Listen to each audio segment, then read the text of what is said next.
So, The Time Machine, am I right, guys? You know, that novella by H.G. Wells that was published in 1897, was it? About a scientist who travels into the far future and has to do battle against the Morlocks to save the Eloi from being taken below.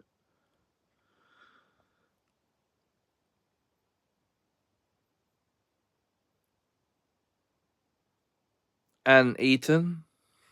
Yeah, quite morbid when you think about it. But did you know that it had a specific timeline of events that it takes place on? No? And you might be asking yourselves now, how can there be a timeline in this film when it's a time travel story? Well, hear me out on this one because it's an obvious timeline. You just gotta follow the dates that pop up during the time travel sequence and, pardon me, the opening and closing scenes to piece this timeline together. And of course, the flashback scene, which the story takes place during. So, let's start then with the start of the film. The opening and closing scenes both take place on the 5th of January 1900. And George has invited his friends, David Philby, Dr. Hillier, or Dr. Philip Hillier, and Walter Kemp to dinner. Only he hasn't shown up. And they're wondering what was the point if he's not turning up.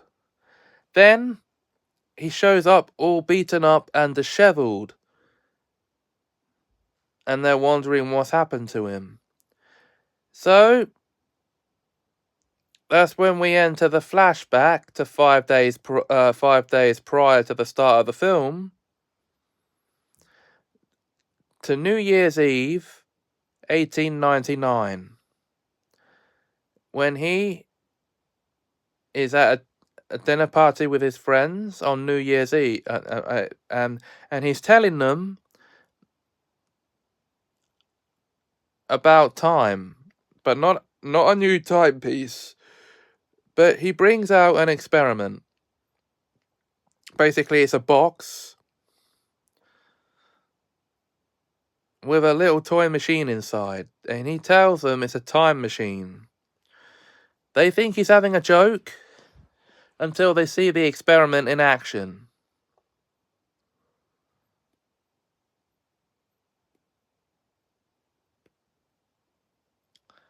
Basically, by putting a cigar in the pilot seat of the toy machine and having Dr. Hillier push the lever into the forward time motion.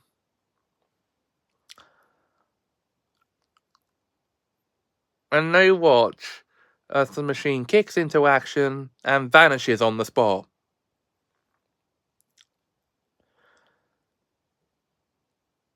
And this is what then sends them into an argument over whether or not the experiment actually happened, even though they just saw it with their own eyes. Now, after everyone's gone, Philby stays and tries to talk some sense into George about his time machine and what he might become if he took a journey on it. Unable to talk the sense into him, he also leaves. On friendly terms, though. And this is when George goes into his lab, climbs into the pilot's seat of the full-scale machine, and activates it. First, he pushes it backwards and forwards just to gain experience in handling it by a few days, and then the journey actually starts. His first stop is in the year 1917, in the midst of World War I, where he meets James Philby, his best friend's son, now all grown up and a soldier fighting in the war.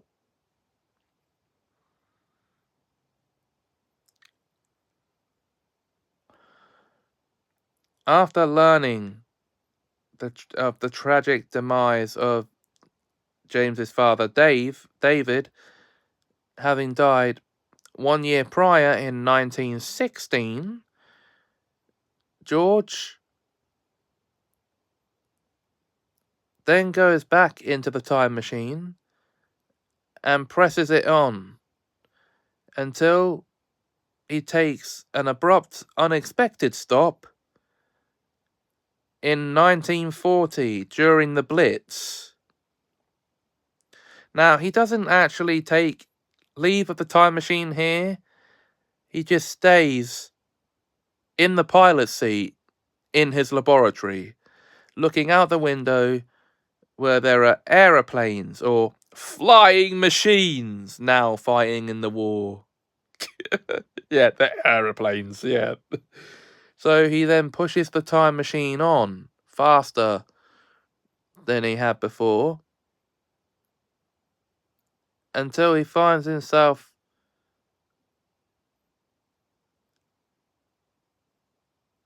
out in the open as his roof is blown off. And he stops the machine in 1966, where he again meets James Philby, now 49 years later, and they're in the midst of another war.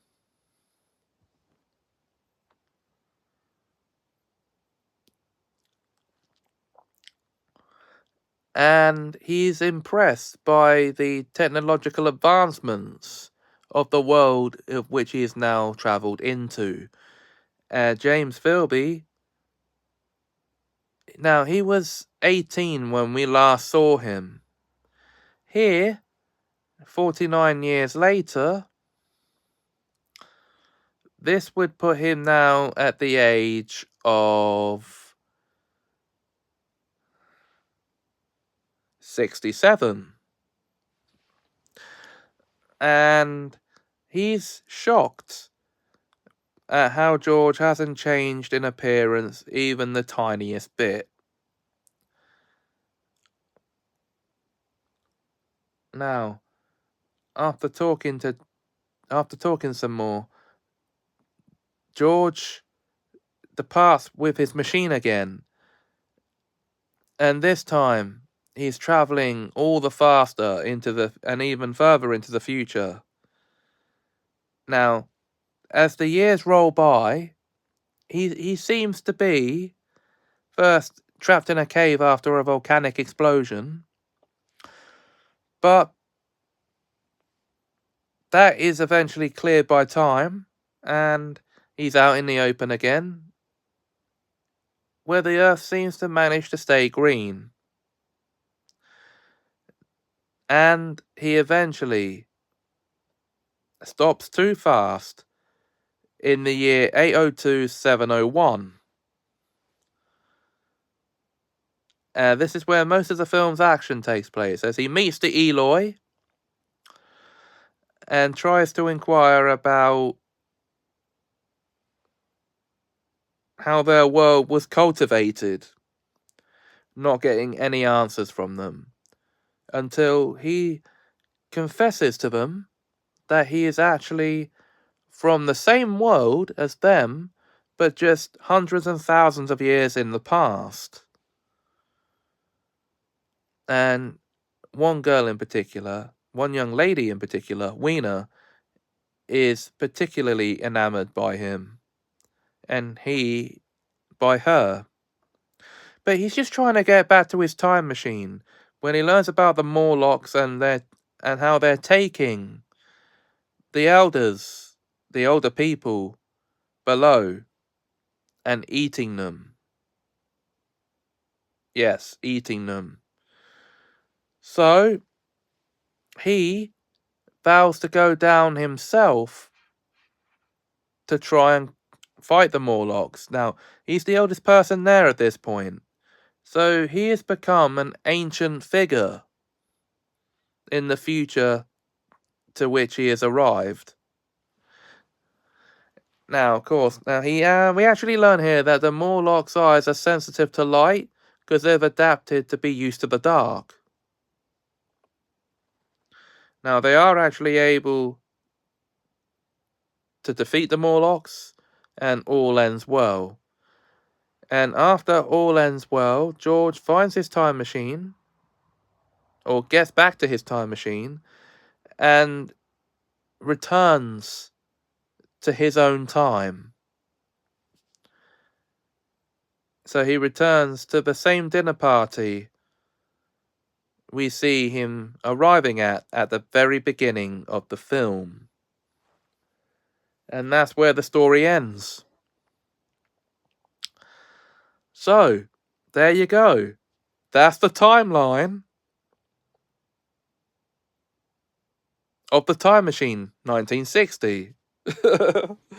So you got that. 1899, 1905, 1917, 1940,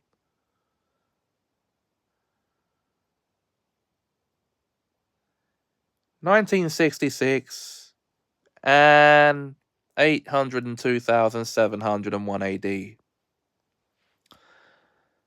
There you go. Not such a hard one to do and understand. And this was the first timeline show of 2025. There will be more coming soon.